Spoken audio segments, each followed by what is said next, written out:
Assalamualaikum warahmatullahi wabarakatuh.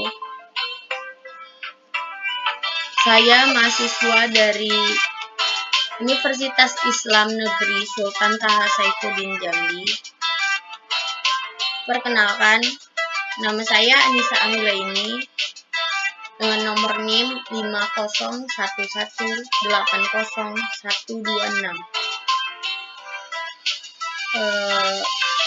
Saya jurusan Ekonomi Syariah kelas 4D. Dan di sini saya akan menjelaskan tentang transformasi data. Transformasi data itu adalah upaya yang dilakukan dengan tujuan utama untuk mengubah skala pengukuran data asli menjadi bentuk lain, sehingga data-data memenuhi asumsi-asumsi yang mendasarkan analisis ragam. Yang pertama itu adalah transformasi logaritma. Nah, sini ada rumus Excel transformasi logaritma adalah log atau data asli. Apabila data asli ada di sel A4, maka rumusnya adalah log A4. Contoh transformasi logaritma. Contoh penggunaan transformasi akar ini dengan menggunakan data hasil pengamatan dan percobaan pengobatan bakteri Clostridium dengan 5 jenis antioktik. Hasil percobaan berupa banyaknya bakteri yang mati. Dan selanjutnya yaitu yang kedua, transformasi akar. Transformasi jenis ini disebut juga dengan istilah transformasi akar kuadrat atau square root.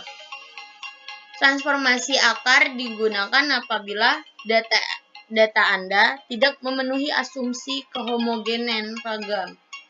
Dengan kata lain, transformasi akar berfungsi untuk membuat ragam menjadi homogen. Kalau X adalah data asli Anda, maka X-aksen adalah data hasil transformasi Anda jika X sama dengan X-aksen. Apabila data asli Anda menunjukkan sebaran nilai antara 0 sampai 10, maka Anda gunakan transformasi akar X ditambah 0,5. Dan apabila nilai ragam data Anda lebih kecil menggunakan transformasi akar X tambah 1, transformasi akar ini dapat juga Anda gunakan untuk data persentase apabila nilainya antara 0 sampai 30%. Jika kebanyakan nilainya kecil, khususnya jika ada nilai 0, maka gunakan transformasi akar X ditambah 0,5 dari akar X. Selanjutnya adalah rumus transformasi akar. Nah, di sana ada rumus Excel transformasi akar adalah SQRT, data asli ditambah 0,5. Apabila data asli ada di sel A4, maka rumusnya SQRT A4 plus 0,5. Cara transformasi akar ada SSS, adalah klik menu, transform, count variable, ada target variabel, berikut namanya misalnya transfer, dan ada kontak numerik action, isi dengan SQRT, variabel asli ditambah 0,5. Apabila variabel asli memiliki nama name, var, maka SQRT var 1 ditambah 0,5.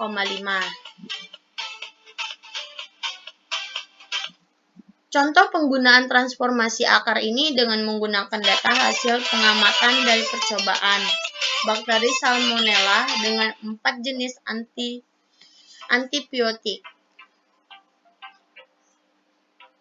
Next, emedan data. Data runtun waktu atau time series.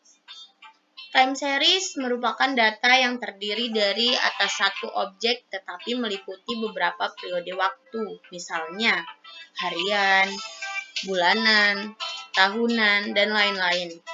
Kita dapat melihat contoh data time series, ada data harga saham, data ekspor, data nilai tukar atau kurs, data produksi, dan lain sebagainya. Jika kita amati, masing-masing data tersebut berkaitan dengan waktu atau time dan terjadi berurutan. Misalnya, data produksi minyak sawit dari tahun 2000 hingga 2009.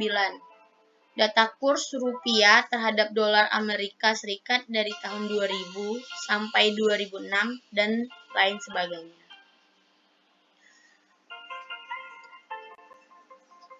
Data silang, cross section. Data silang terdiri dari beberapa data pada suatu waktu. Misalnya, data ada suatu restoran akan terdiri dari data penjualan, data pembelian bahan baku, data jumlah karyawan, dan data relevan lainnya. Yang ketiga adalah data panel, pooled data. Data panel adalah data yang menggabungkan antara data runtun waktu, time series, dan data silang cross section. Karena itu data panel akan memiliki beberapa objek dan beberapa periode waktu. Skala unit dan pengukuran. Contoh kasusnya itu adalah hubungan antara jumlah investasi swasta pada suatu daerah dengan pendapatan daerah tersebut. Jumlah investasi adalah fungsi dari pendataan daerah. Jumlah investasi swasta GPDI, pendapatan daerah GDP. Keduanya diukur di dalam dua satuan. Yang pertama itu jutaan dolar, million of dollar. GPDI mil dan GDP mil. Miliar dolar, millions of dollar. GPDI bill dan GDP bill. GPDI mil sama dengan GPDI bill dikali 1000.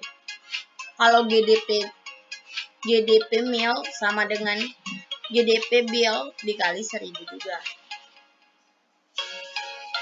Nah, pemilihan bentuk fungsional berdasarkan perbandingan nilai R kuadrat.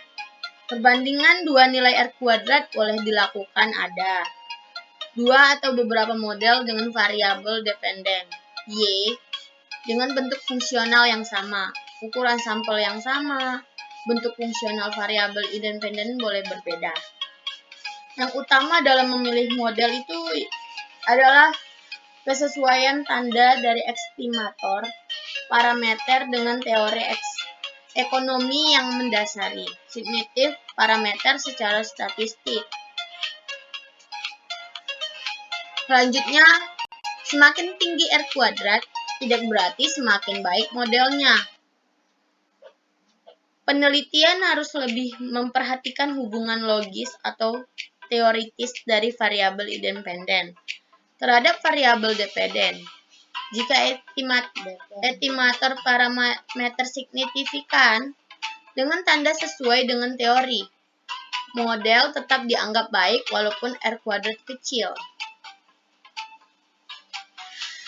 Baiklah, sekian dari saya. Terima kasih.